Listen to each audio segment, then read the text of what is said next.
أنفسنا ومن سيئات أعمالنا من يهده الله فلا مضل له ومن يضلله فلا هادي له ونشهد أن لا إله إلا الله وحده لا شريك له ونشهد أن سيدنا ونبينا ومولانا محمدا عبده ورسوله أرسله بالحق بشيرا ونذيرا وداعيا إلى الله بإذنه وسراجا منيرا صلى الله تعالى عليه وعلى آله وأصحابه وسلم تسليما كثيرا كثيرا أما بعد فأعوذ بالله من الشيطان الرجيم بسم الله الرحمن الرحيم والذين أوتوا العلم درجات صدق الله مولانا العظيم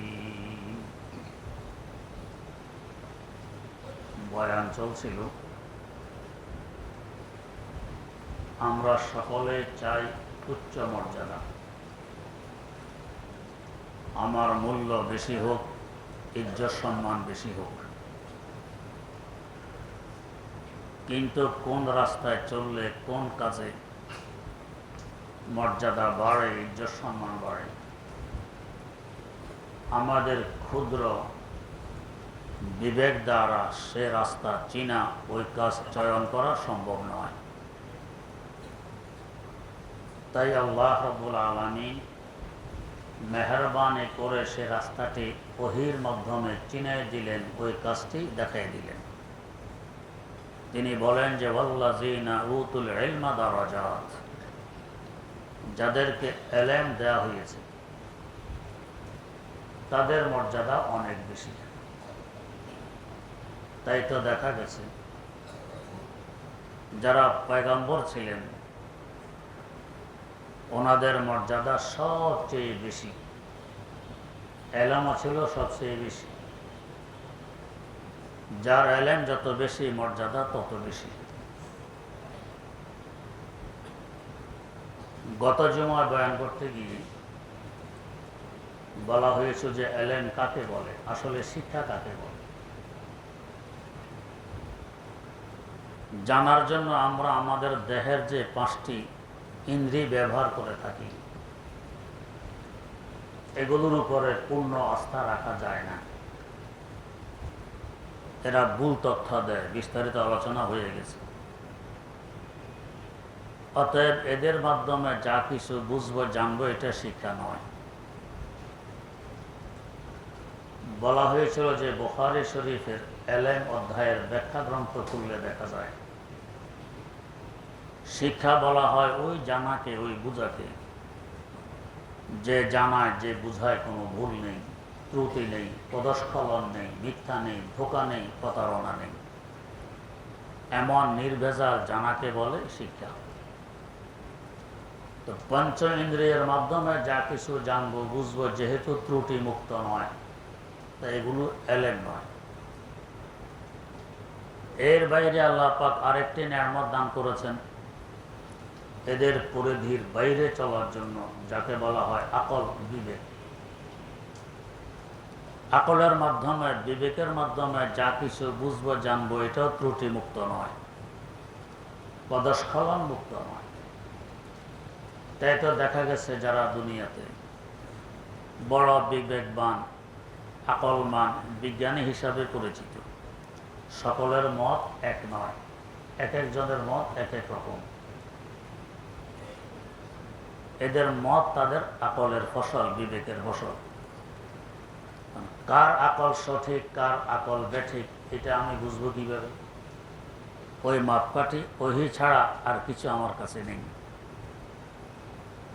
অতএব আকল আর বিবেকের মাধ্যমে যা বুঝবো জানবো এটাও ইলম নয়, শিক্ষা নয়, যেহেতু ত্রুটি মুক্ত নয়, ভুল মুক্ত নয়। আকলের পরিধির বাইরে চলার জন্য এবং আকলের ভুল ধরিয়ে দেওয়ার জন্য আল্লাহ পাক আরেকটি মহা দৌলত আমাদেরকে দান করেছেন, যাকে বলা হয় ওহী। আমরা বাংলায় অনুবাদ করি ঐশী বাণী। শিক্ষার এমন একটি মাধ্যম, যে মাধ্যমে কোনো ভুল নেই, ত্রুটি নেই, ধোঁকা নেই, মিথ্যা নেই, পদস্খলন নেই, প্রতারণা নেই। যালিকাল কিতাবু লা রাইবা ফীহ।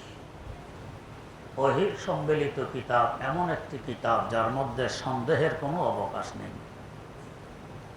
এটাকে বলা হয় এলেম, এটাকে বলা হয় শিক্ষা। এই পর্যন্ত আসার পর একটি প্রশ্ন আমাদের জাগে, গত জুমায় রেখে দেওয়া হয়েছিল। প্রশ্ন হল, ওহীর মধ্যে তো মতানৈক্য দেখা যায়, এক এক নবীর দিন এক এক রকম, সকল দিন তো একরকম নয়। বিজ্ঞানীদের মধ্যে মতানৈক্য দেখা যায় আর কারণে আকল আর বিবেক, এলেমা বিদ্যার মাপকাঠি নয়। তো পয়গম্বরদের মধ্যে তো মতানৈক্য আছে, তাহলে এটাও তো এলেম নয়, বিদ্যা নয়। কোনটা সঠিক কিভাবে বুঝব? একটি দৃষ্টান্তের মাধ্যমে কথাটি পরিষ্কারভাবে বোঝার চেষ্টা করি।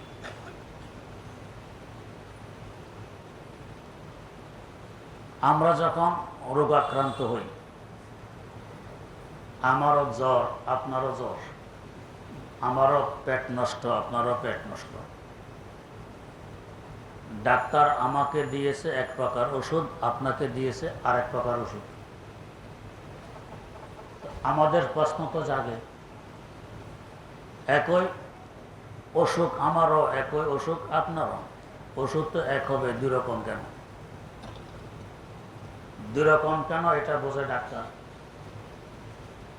উভয়জনের স্বাস্থ্য, উভয়জনের স্বভাব, মন মানসিকতা, মেজাজ একরকম নয়। ব্যবধানের কারণে ওষুধের মধ্যে বেষ্টন হয়ে গেছে, কিন্তু উভয় ডাক্তারের লক্ষ্য উদ্দেশ্য, উভয় ওষুধের লক্ষ্য উদ্দেশ্য সুস্থতা। এটাকে মতানৈক্য বলা হয় না। অবস্থার প্রেক্ষিতে ওষুধের মধ্যে বেষ্টন বসছে। যেমন ধরুন, আমরা যেদিন জন্ম নিই ওই দিনও আমাদেরকে একটি পোশাক পরানো হয়। হাসপাতালে পাওয়া যায় 30, 40, 50, 60 টাকা দিয়ে একটা জামা। জামাটি কত লম্বা? 1 বিগজ বা 8-10 ইঞ্চি লম্বা। এই জামাটি প্রস্তুত করতে কাপড় লেগেছে হয়তো 1 গজের 4 ভাগের 1 ভাগ। যখন আমার বয়স 6 মাস, এখন জামা আরো বড় প্রয়োজন। এই জামাটি প্রস্তুত করতে কাপড় লাগে 1 গজের 3 ভাগের 1 ভাগ। বয়স যখন 6 বছর, এখন জামা আরো বড় লাগে। এখন আমার জামা প্রস্তুত করতে কাপড় লাগে 1 গজ। বয়স 12 বছর, এখন জামা প্রস্তুত করতে কাপড় লাগে 2 গজ। বয়স 20 বছর, এখন লাগে 2.5 গজ কিংবা 3 গজ। এরপর সাধারণত মানুষ আর বাড়ে না, এতটুকুই থাকে। এবার জামা বানানোর জন্য আমার দেহের মাপেরও প্রয়োজন পড়ে না, আগের জামাটি পাঠিয়ে দিলেই ওই মাপের টেলার জামা বানিয়ে দেয়। যেমন আমিও কবে টেলার কাছে গেছি আমার মনেই নেই। পুরাতন জামা পাঠিয়ে দিলে ওই হিসাবে সে জামা বানিয়ে পাঠিয়ে দেয়, দেহে ঠিকঠাক ফিট হয়, আমার যাওয়ার প্রয়োজন নেই। এখন 50 বছর বয়সের এক ব্যক্তি তার মার কাছে জিজ্ঞেস করলো, মা, আমার জন্ম থেকে নিয়ে 50 বছর পর্যন্ত পুরাতন জামাগুলো কই? তো স্মৃতি হিসাবে আমি সব রেখে দিয়েছি, মা একটু দেখি। মা জামাগুলো সামনে দিল, দেখে যে কোনো জামা 2.5 হাত লম্বা, কোনো জামা 2 হাত লম্বা, কোনো জামা 1.5 হাত লম্বা, কোনো জামা 1 হাত লম্বা, কোনো জামা 1 বিঘত লম্বা। এই বেষ্টন দেখে কয়, হায় হায়, কোন অজাত টেইলারে জামাগুলো বানাইছে? তো টেইলারের জাতও নয়। আমি 3.5 হাত লম্বা মানুষ, আর সে জামা বানায় দিয়েছে 1 বিঘত লম্বা, কিসের টেইলার? আপনার এই মন্তব্য কি ঠিক হবে? ঠিক হবে না। তখন আপনার দেহ ছিল ছোট, তাই টেলারও জামা বানাইছে ছোট। আস্তে আস্তে দেহ বড় হয়েছে, জামার মাপও বৃদ্ধি পেয়েছে। তো সকল টেইলার এই ব্যাপারে একমত যে দেহের মাপে জামা বানাইতে হবে। এটাকে মতানৈক্য বলা হয় না, যে একমত জামা সব দেহের মাপে। কথায় কথা আসে। তো এক ব্যক্তি কাপড় নিয়ে গেছে টেইলারের কাছে জামা সিলিতে, মাপটাপ দিয়ে ফিরার পথে মনে পড়লো মাঝে মধ্যে জামা সিলানোর পর একটু কাপড় তো বেঁচে যায়, আমারও তো বাঁচতে পারে, একটি টুপি যদি হয় তো মন্দ কি। আবার ফিরে এসেছে টেইলারের কাছে। টেইলার সাহেব, কি তো জামা বানানোর পর কি একটি টুপিও বানানো যাবে? কই জি যাবে। তো তাহলে আমার জামার সাথে একটি টুপি বানিয়ে দিবেন। আচ্ছা ঠিক আছে। ফিরার পথে আবার ওই কথা মনে, টুপি তো দুইটিও হতে পারে, টেইলার তো কিছু বললো না, অতিরিক্ত কাপড় তো সে চুরি করবে। আবার ফিরে এসে বলছে টেইলার সাহেব, কি জামা বানানোর পর কি টুপি দুটি বানানো যাবে? জি যাবে। তাহলে দুইটি টুপি বানিয়ে দিবেন। আচ্ছা। ফিরে আসার পথে আবার আগের কথা, টুপি তো তিনটি হতে পারে, একটু কিছু বললো না, বাকি কাপড় তো চুরি করার বুদ্ধি। আবার ফিরে এসে টেইলার সাহেব, কি জামা বানানোর পর টুপি কি তিনটি বানানো যাবে? জি যাবে। তো তিনটি বানাই দিবেন। এইভাবে আসা যাওয়া করতে করতে 10 টুপির অর্ডার। 10ম বার যাওয়ার পথে আবার আগের কথা মনে, এখন ভাবে শরম লাগে, আর কয়বার যাই, যাক বাকি কাপড় চুরি করলে করুক, 10 টুপিতে আমার জীবন শেষ হবে, আর লাগবে না। খুশি বাড়িতে আসছে। ডেলিভারির তারিখ, জামা আনতে গেছে, সাথে টুপিও আনবে 10টি, কত খুশি, 10 টুপি হয়ে যাবে। টেইলার জামা বুঝাই দিয়ে টুপিও 10টি বুঝাই দিল, কিন্তু দেখে টুপিগুলো 1 ইঞ্চি বাই 1 ইঞ্চি, এই ছোট্ট ছোট্ট টুপি 1 ইঞ্চি বাই 1 ইঞ্চি। তারপর মালিক বলছে, টেইলার সাহেব কি তামাশা করলেন? তো কি এটা কি টুপি হইল?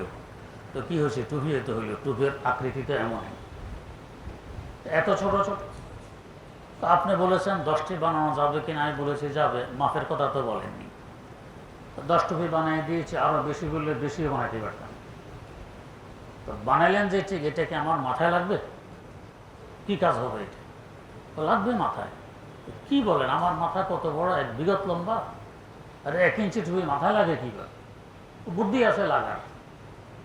মনে মনে খুশি, কিভাবে জানি লাগবে, আল্লাহ জানে, রবারের নেই লম্বা হয় কিভাবে মাথায় লাগবে। তো আপনি সুতার মধ্যে গেঁথে টুপিগুলো দুয়ারের সামনে ঝুলিয়ে রাখবেন, ঘরে ঢুকতেও মাথায় লাগবে, বের হতেও মাথায় লাগবে। তো এই লাগার কোনো অর্থ আছে?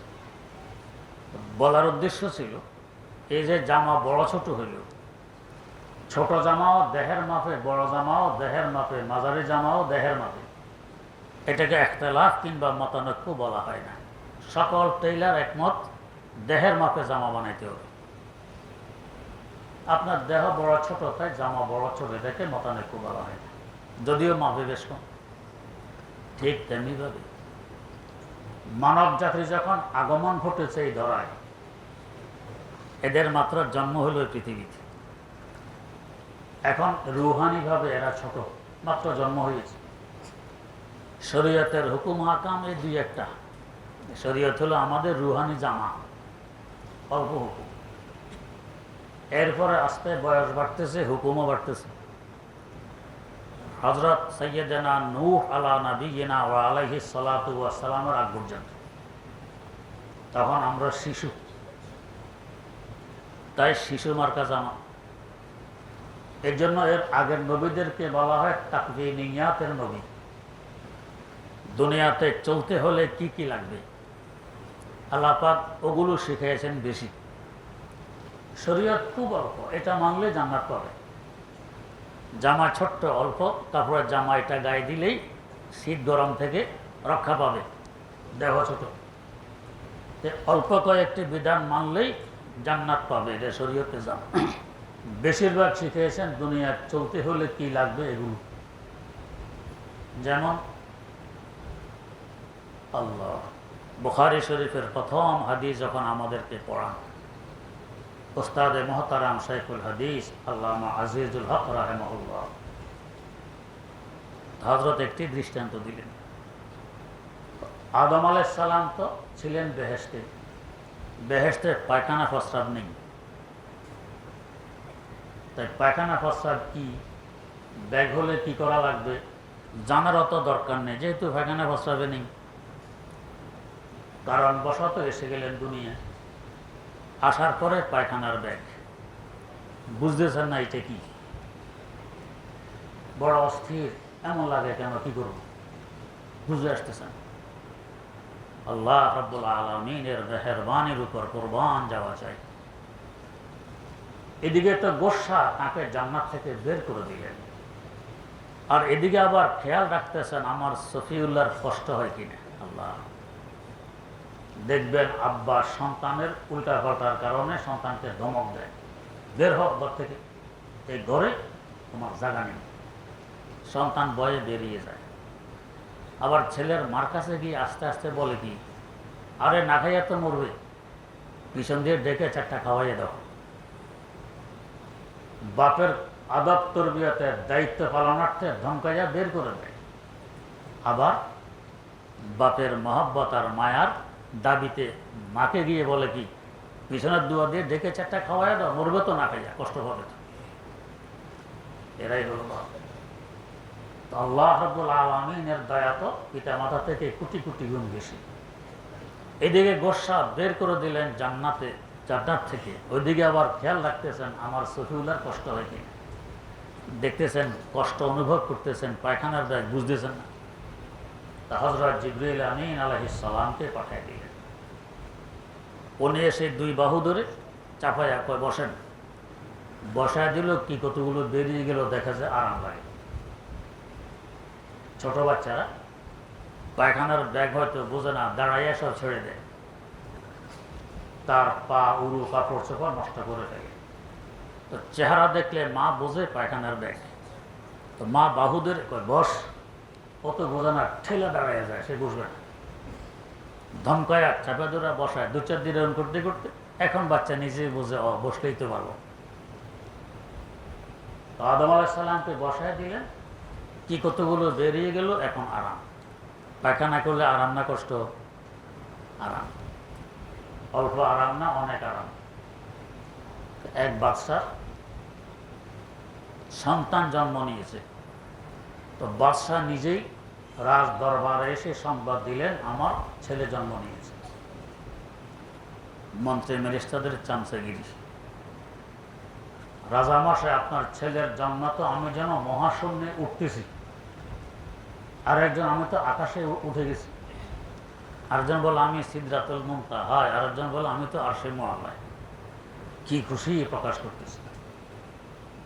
প্রধানমন্ত্রী বলে শাহজাদার জন্মের সংবাদে পায়খানা করলে যেমন লাগে আমার কাছে তেমন লাগে। রাজার চেহারাটা মলিন হয়ে গেল, হায় হায়, আমি তো ভুল করে বসেছি, ভেবেছিলাম আমার দলের মানুষ, এখন তো দেখি বিরোধী দলের মানুষ। আমার ছেলের জন্ম সবার সামনে রাজ দরবারে বেইজ্জত করে ফেললো, আমাকে পায়খানা করলে যেমন লাগে এর কাছে তেমন লাগে। মন্ত্রী ব্যাপারটা বুঝেছেন, রাজা আমার কথায় খুশি হতে পারেনি, রাজাকে বুঝাইতে হবে আমি কি বলেছি। আগামীকাল সফর ঠিক করেছে, সাগরের সফর। মন্ত্রী গিয়ে মাঝিকে বলে এসেছে, আগামীকাল তোমার নৌকায় আমি সফর করব, আমার সাথে আরেকটি লোক থাকবে। মাঝি মূর্খ মানুষ, কে রাজা কে প্রজা কে মন্ত্রী চিনে না। যেহেতু তোমার নৌকা আমি ভাড়া করেছি, ভাড়া তো আমার থেকে নিবে। যে পর্যন্ত নৌকা কিনারায় ভিড়ানোর জন্য আমি না বলবো, কিনারা ভিড়াতে পারবে না। জি স্যার, ঠিক আছে। আগামীকাল রাজা সহ নৌকা সফর। নৌকা চলছে সাগরের মধ্যখানের দিকে। কিছুক্ষণ পর রাজার পায়খানার ব্যাগ, এই মাঝি নৌকা কিনারায় ভিড়াও। মাঝিকে তো আগে বলা আছে মন্ত্রী না বললে সে বিড়াবে না, সে বিড়ায় না, দিকে যাবে। আর পায়খানার বৈশিষ্ট্য কি, নিচের দিকে চাপ দেয়, যদি সাথে সাথে বসে যান ভালো কথা, বসলেন না আবার একটু উপরে উঠে যায়, ব্যাগ কমে যায়, এরপরে আবার চাপ আসে একটু করে, বসলেন ভালো কথা, বসেন নাই আবার উপরে ওঠে। কিন্তু এই যে বারবার উঠানামা করে আস্তে আস্তে সময় কমে, প্রথমবার যদি 2 মিনিট পরে নামে, দ্বিতীয়বার 1.5 মিনিট পরে নামবে, তৃতীয়বার 1 মিনিট পরে, চতুর্থবার আধা মিনিট পরে, পঞ্চমবার আর মিনিট টিনিট নেই, আপনার কথাই শুনবে না, সে বের হয়েই যাবে। রেলগাড়িতে প্রচন্ড ভিড়, তিল ধরার জায়গা নেই, মানুষ দাঁড়াই আছে। এর মধ্যে এক বেটা, বাইরা একটু জায়গা দাও, লেট্রিনে যাবো। মানুষ দূর দাঁড়া করে, হে নিয়ে পা রাখার জায়গা নেই তোমার, এখন লেট্রিনে যাবে, সময় কমা নেই, দাঁড়াও। বলেন তো বেচারা কতক্ষণ পারে, এক সময় দিছে এখানে ছেড়ে, এখন চতুর্দিকে 3 হাত জায়গা খালি, এখন পা রাখার জায়গা নেই, তিল ধরার জায়গা নেই, এখন 3 হাত খালি। এখন বেচারা 2 ভাবে আরাম পাইতেছে, এক তো ময়লা বেরিয়ে গেছে আরাম, আর এখন আর বিড়াই নেই, জ্যাম নেই, বড় আরামে আছে, মুক্ত আবহাওয়া। তো মন্ত্রী দেখতেছে রাজার চেহারার দিকে কতক্ষণ দূর রাখা যাবে। যখন দেখে যে আর পারবে না, এবার মাঝিকে ধমক দেয়, এই বেটা চিনস না আমাদের দেশের রাজা মশাই, চিনস না? দমকে নিজের দোষ কাটায়, তাড়াতাড়ি নৌকা কিনারায় বিড়াও। মন্ত্রীর ধমকে মাঝি তাড়াতাড়ি কিনারায় বিড়াইল। রাজা উঠে এক দৌড়ে গিয়ে পায়খানা করে, এখন আল্লাহ এরকম হয় কি না? তো মন্ত্রী জিজ্ঞাসা করে, রাজা মশাই কেমন লাগে? না বড় আরাম লাগে। আরাম লাগে? কয় জি আরাম লাগে। তো কালকে যে বলেছিলাম শাহজাদার জন্মের সংবাদে পায়খানা করলে যেমন লাগে আমার কাছে তেমন লাগে, ভুল বলেছিলাম? কয় না, বুঝে আসছে, ঠিকই বলছে। তো হযরত আদম আলাইহিস সালাম কষ্ট অনুভব করতেছেন, কি করব? আল্লাহ পাক তো দেখতেছেন আমার সফিউল্লাহর কষ্ট হয়, তো ফেরেশতা পাঠিয়ে দিলেন, গিয়ে বসাই দেন। জিবরিল আমিন আলাইহিস সালাম এসে বসায় দিলেন। এই তো শিখা হয়ে গেল, এখানে এভাবেই পায়খানার ব্যাগ হলে পায়খানা করতে হয়, আরাম পাওয়া যায়। এইভাবে ওহির মাধ্যমে দুনিয়ায় চলতে কি কি লাগবে না লাগবে এগুলো সব শিখেছেন। না হয় নিজের অভিজ্ঞতার আলোকে সব শিখতে হইলে কত লক্ষ কোটি মানুষ মারা যেত। কোনটা বিষ এমন তো জানবো না, খাওয়ার পরে না বুঝবো এটা বিষ। বুঝলে লাভ হবে কি? খেয়ে তো আমি মারাই যাব, তাহলে অভিজ্ঞতাটা হবে? মুশকিল হবে। এই যে আপনারা শুনেছেন সাদ্দাদের বেহেশতখানা, কথাটি হয়তো সঠিক নয়, লোকমুখে প্রসিদ্ধ। এত সোনার উপাসে পেলে কোথায়? বেহেশতখানা মানে কি? এর কারণ ছিল সাদ্দাদের জন্ম হয়েছে সাগরের বুকে। তার আম্মা সফর করছিল, সাগরের সফর, জাহাজ ডুবে গেছে। একটা গাছের টুকরা পেয়ে আম্মা এটার মধ্যে উঠে বসে আছে, এখানে সাদ্দাদের জন্ম হয় অথই সাগরে। জন্মের সাথে সাথে সাদ্দাদের আম্মাও মারা যায়। এখন এই বেচারা গাছের টুকরার উপরে, আজকের নবজাত দুধের শিশু। এটা এক সময় কিনারায় গিয়ে লেগেছে, লোকজন তুলে নিয়ে লালন পালন করেছে, একটু বড় হয়ে গেছে। এই ধরনের এতিম ছেলেরা একটু চালাক চতুর বেশি হয়, নিজের কাজ নিজে অনেকটা করা লাগে, চালাক হয় বেশি। সাদ্দাদের খুব চালাক। তো এর মধ্যে 2 হাকিম একটি সুরমা আবিষ্কার করেছে। এটা চোখে দিলে যদি ফর্মুলা ঠিক হয় তো মাটির নিচে কি আছে দেখা যায়, আর যদি ফর্মুলা ঠিক না হয় তো যার চোখে দিবে সে চোখে দিলে মারা যাবে। বড় খতরনাক, যদি ভালো হয় তো ঠিক, ভালো না হয় তো মারা যাবে। কিভাবে পরীক্ষা করবে সুরমার ঠিক হলো কি হলো না? 2 জন পরামর্শ করোনা, কয় চলো এমন একজন লোক খুঁজি যার কোনো ওয়ারিশ নেই, মারা গেলে কেউ জিজ্ঞাসা করবে।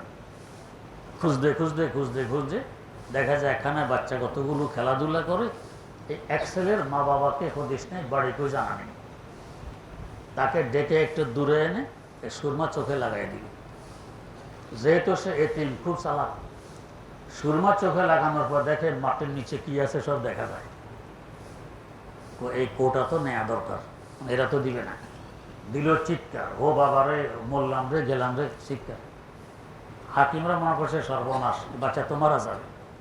সুরমার কৌটা থুয়া দৌড় বাগছে। এই চোখগুলো দেখে যে কেউ নেই, কোটা নিয়ে চলে আসছে। এখন সুরমা দেয় আর মাটির নিচে সোনার রূপা বের করে, এই করতে করতে বেশ। কথা হয়তো সঠিক না, যাই হোক মশহুর আছে, প্রসিদ্ধ এইভাবে। তো এইভাবে অভিজ্ঞতার আলোকে সবকিছু জানতে হলে কত মানুষ মারা যেত। আল্লাহ পাক ওহির মাধ্যমে জানায় দিয়েছেন যাতে মানুষ মারা না যায়।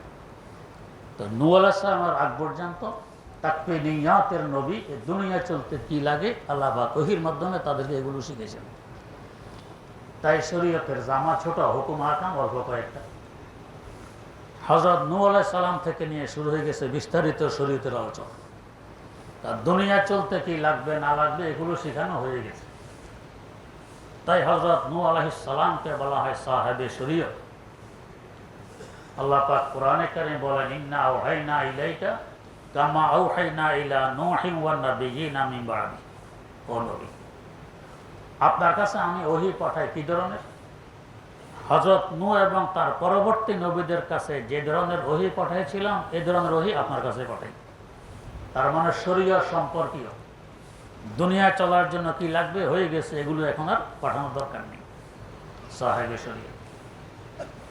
তো যাই হোক, আল্লাহ রাব্বুল আলামিন মানুষ যখন দুনিয়াতে আসছে এখন ছোট, জামা ছোট, শরীয়ত অল্প। আস্তে আস্তে বয়স বাড়তেছে, শরীয়ত বাড়তেছে, রুহানি জামা বাড়তেছে।